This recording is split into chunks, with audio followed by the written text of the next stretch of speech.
Hello, my many friends and growing number of subscribers. I'm Charles LeBuff, and tonight I'm bringing you the third episode in my new Sanibel Chronicles. Tonight it will be a twofold presentation on two topics of importance here locally in Southwest Florida. But first of all, a couple of housekeeping items. A subscriber commented and asked me to discuss the history of Sanibel Island's incorporation and how it was basically saved from overdevelopment and commercial exploitation. I responded and told that gentleman that this year would be the 50th anniversary of Sanibel's incorporation, and as that date grew closer, I would certainly do a presentation on how that came about and my involvement in the process. Another comment came from my wife's niece. Her name is Cindy Holmes Johnson. She lives in South Carolina. She asked me how to spell Caxambus. She couldn't find it on Google because apparently it's something I may have said in a manner she didn't get full comprehension of my pronouncement. But at any rate, here it is.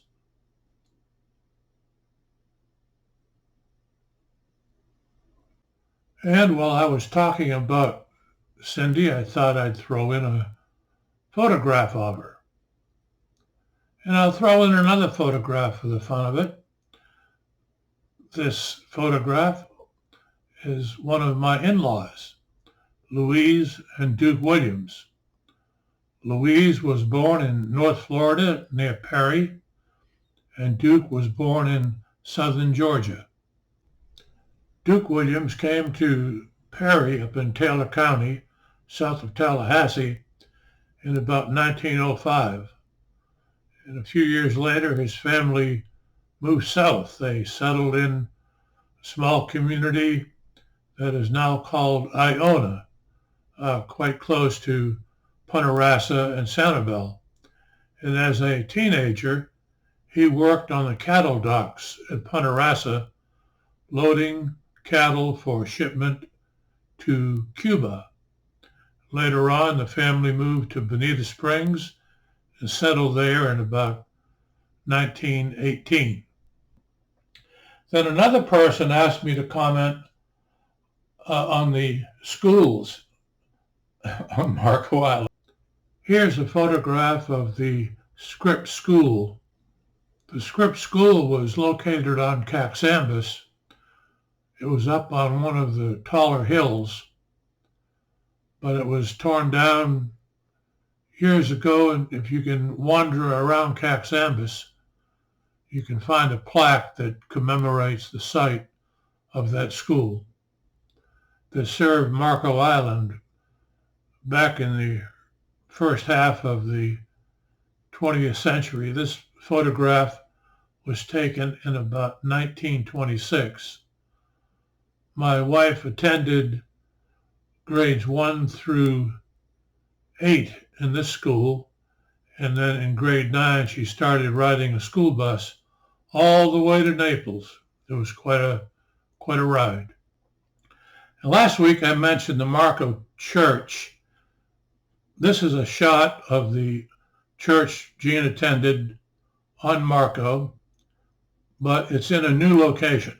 It's now located by the Marco Island Cemetery. The first subject that I want to feature tonight is the famous Naples swamp buggy days, swamp buggy races. I'm doing this because I learned that my daughter Leslie, granddaughter Amber, and great-grandson Logan are going down to Naples to attend the swamp buggy races this Sunday. If you've never been there, make it a point to try and get there because it's fun. There are really some immense racing machines now compared to back in the day when the swamp buggy races first started in about 1948. In my family, while in Naples, or those still that remained in Naples after I had moved, were into swamp buggies. And this video is my brother Laban, who still lives in Naples, and one of his first swamp buggies. I believe this particular buggy was named the Blivet. And in a video a little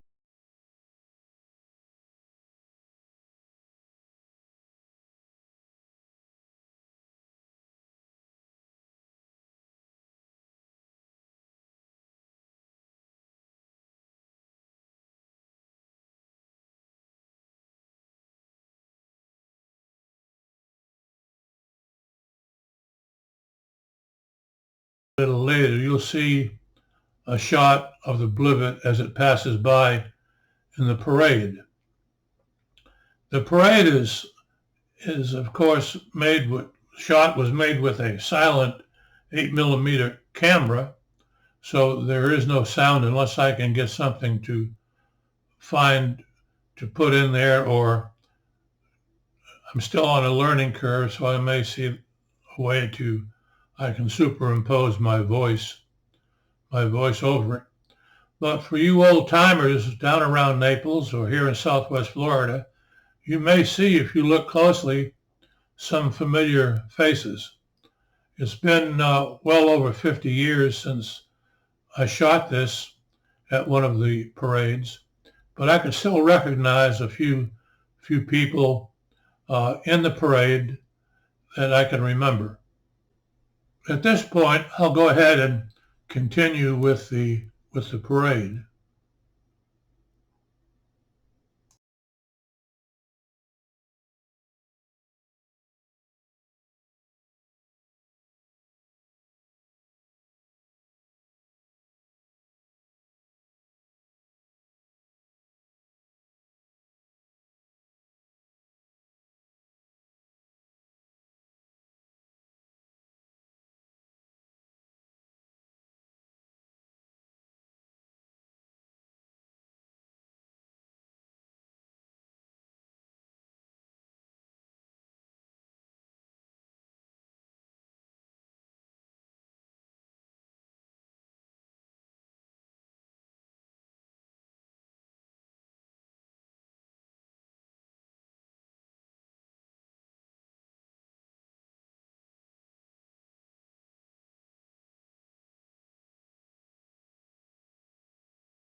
Later in the 1970s, my brother partnered with a friend of his to build a series of buggies. His name is Terry Metzger. He still lives in the Naples area. Back in the day, he owned a motorcycle shop. I believe it was called Cypress Cycle Center, something like that. I may be wrong. Terry, if I am and you see this, excuse me, please correct me. And they got an idea that they would build a small swamp buggy and enter it in the air-cooled class. And my brother decided they should make this for my son, Chuck, to drive in that class in the upcoming swamp buggy race. And this photograph is Chuck at 15 years of age, practicing with the air-cooled buggy in my brother's front yard. Now I want to go ahead and change gears. Gene and I left Naples in 1958 and we moved to Sanibel Island. And this photograph is the Sanibel Lighthouse, and the building that's shown in the front is quarters 2, and it was a condition of my employment that we live in that house. We lived there, as I said in an earlier episode, for over 21 years. We raised our 2 kids there. Well, in 2022, when Ian struck the coast, it did what no other storms could do in the last 139 years. The storm surge was so high and the wind and waves so powerful that it knocked down both of those houses. They are long gone, and most of the bulk of the material is still undiscovered. What happened to it? I do know that particles of siding were found up in Matlacha Pass and up the Caloosahatchee. To restore the lighthouse, the tower itself is made from wrought iron, and it's assumed that part of the building, one of the buildings where they were pushed northward off their bases, which were wrought iron pilings, they struck the lighthouse tower and broke down one of the legs. In this photograph, there's a team of people that responded. The city of Sanibel owns that property now, including the actual tower, but not the operation of the lighthouse. They hired a company to come make a temporary repair on the lighthouse. They did with lumber, and then another hurricane came last year, and thank goodness it didn't do any further damage. And now, just a few weeks ago, in February 2024, a team came in with manufactured wrought iron replacement parts, and here you see them. See a photograph of the new post that is being put in place. One horizontal member had to be replaced, and some of the angle braces, and the ladder that leads up to the entrance of the lighthouse. If you look closely, you can see those parts. They're a light gray color. And then on this past Sunday, Leslie, my daughter, was over on Sanibel, and she took a couple of photographs. And this shows the scaffolding. There's 2 of them. They show the scaffolding that's being set up for the sandblasting and painting that's required for the total tower. Historically, the light tower was painted every 12 years. It was repainted just a few years ago at a cost of about $265,000. And it's my understanding that the new metal parts and the repainting and sandblasting and perhaps some other repairs, the tower will be repainted inside and out, is going to cost about $800,000. It's a costly affair when you call in specialists to undergo these specialized jobs. The